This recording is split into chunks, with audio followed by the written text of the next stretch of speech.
നമസ്കാരം. ഗോവൻ വിശേഷത്തിലേക്ക് സ്വാഗതം. ഓല, ഊബർ എന്നിവയ്ക്ക് ഗോവയിൽ പ്രവേശനമില്ല.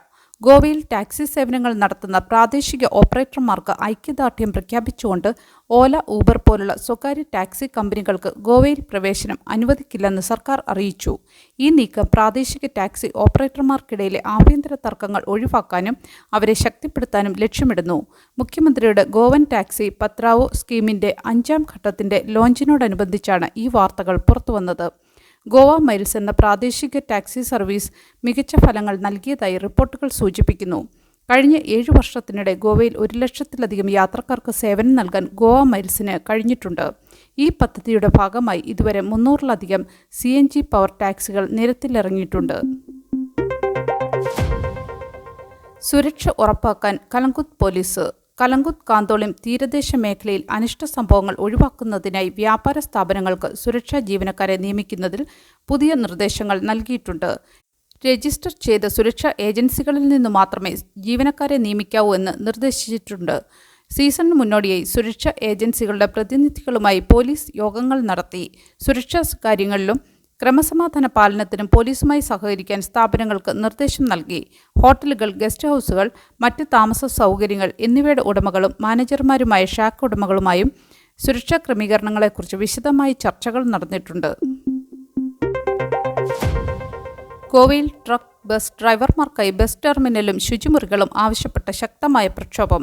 അഖിലേന്ത്യാ പെർമിറ്റുള്ള ട്രക്ക്, ബസ് ഡ്രൈവർമാർക്ക് വിശ്രമ കേന്ദ്രം ഉൾക്കൊള്ളുന്ന ഒരു ആധുനിക ബസ് ടെർമിനൽ നിർമ്മിക്കണമെന്ന് പോണ്ടയിലെ ഡ്രൈവർമാരുടെയും ടാക്സി ഉടമകളുടെയും ഗതാഗത അസോസിയേഷൻ സർക്കാരിനോട് ആവശ്യപ്പെട്ടു. മൊല്ലെ മുതൽ പെർണേം വരെയുള്ള ദേശീയ പാതയോരങ്ങളിൽ സുലഭ് ശൗചാലയങ്ങൾ വേണമെന്നും ആവശ്യപ്പെട്ടു. വിശ്രമവും ശുചിത്വവും ഇല്ലാതെ ക്ഷീണിച്ച ഡ്രൈവർമാരും ക്ലീനർമാരും ഉറങ്ങിപ്പോകുന്നത് ഗുരുതരമായ അപകടങ്ങൾക്ക് കാരണമാകുമെന്ന് ട്രാൻസ്പോർട്ട് യൂണിയൻ നേതാക്കൾക്ക് മുന്നറിയിപ്പ് നൽകി. റോഡ് അപകടങ്ങൾ കുറയ്ക്കാൻ ഈ സൗകര്യങ്ങൾ അനിവാര്യമാണെന്നും അവർ ആവർത്തിച്ചു. ഗോവയിൽ പ്രവാസി മലയാളികൾ വയലാറിനെ അനുസ്മരിച്ചു. പ്രശസ്ത കവി വയലാർ രാമവർമ്മയുടെ 50ാം ചരമവാർഷികത്തോടനുബന്ധിച്ച് ഗോവയിലെ പ്രവാസി മലയാളികളുടെ കൂട്ടായ്മ സംഘടിപ്പിച്ച അനുസ്മരണ ചടങ്ങ് അവിസ്മരണീയമായി.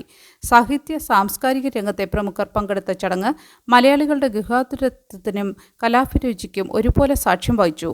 മുഖ്യ അതിഥിയായി വേദി അലങ്കരിച്ച ശ്രീ NS സുമേഷ് കൃഷ്ണൻ നടത്തിയ പ്രഭാഷണം ശ്രവ്യമനോഹരവും ചിന്തോദ്ദീപകവുമായിരുന്നു. സാധാരണ പ്രഭാഷണങ്ങളിൽ നിന്ന് വ്യത്യസ്തമായി അദ്ദേഹം വയലാറിൻ്റെ കവിതകളിലൂടെയും ജീവിതാനുഭവങ്ങളിലൂടെയും നടത്തിയ യാത്ര ശ്രോതാക്കൾക്ക് പുതിയ അനുഭവങ്ങൾ സമ്മാനിച്ചു. ഫാക്മ സെക്രട്ടറി ശ്രീ മനോജ് നടത്തിയ പ്രഭാഷണവും ഏറെ പ്രശംസ ഏറ്റുവാങ്ങി.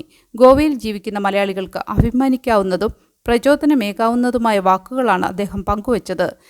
പ്രവാസ ജീവിതത്തിലെ വെല്ലുവിളികൾക്കിടയിലും തങ്ങളുടെ സാംസ്കാരിക വേരുകളെ മുറുകെ പിടിക്കേണ്ടതിൻ്റെ പ്രാധാന്യം അദ്ദേഹം ഊന്നിപ്പറഞ്ഞു. ചടങ്ങിൻ്റെ ഭാഗമായി നടന്ന കവിതാ പാരായണ മത്സരം പ്രേക്ഷകരെ ആവേശത്തിലാഴ്ത്തി. പങ്കെടുത്തവരുടെ ഭാവാത്മകമായ ആലാപനം വയലാറിൻ്റെ കവിതകൾക്ക് പുതുജീവൻ നൽകി. പിന്നീട് അവതരിപ്പിച്ച നൃത്തപരിപാടികൾ ഏറെ ശ്രദ്ധേയമായിരുന്നു. ശ്രീനാരായണ ഗുരുദേവനെക്കുറിച്ചുള്ള നൃത്താവിഷ്കാരവും അതിമനോഹരമായി അവതരിപ്പിക്കപ്പെട്ടു. പരിപാടികൾക്ക് ശേഷം ഒരുക്കിയ വിരുന്നും ഏവരുടെയും പ്രശംസയ്ക്ക് പാത്രമായി. ഇത്രയും ഗംഭീരമായ ഒരു പരിപാടി വിജയകരമായി സംഘടിപ്പിച്ചതിന് പ്രോഗ്രാം കോർഡിനേറ്റർ ശ്രീ അജിത് പള്ളത്തിനും അദ്ദേഹത്തോടൊപ്പം പ്രവർത്തിച്ച സുഹൃത്തുക്കൾക്കും സംഘാടകർ ഹൃദയപൂർവ്വം നന്ദി അറിയിച്ചു.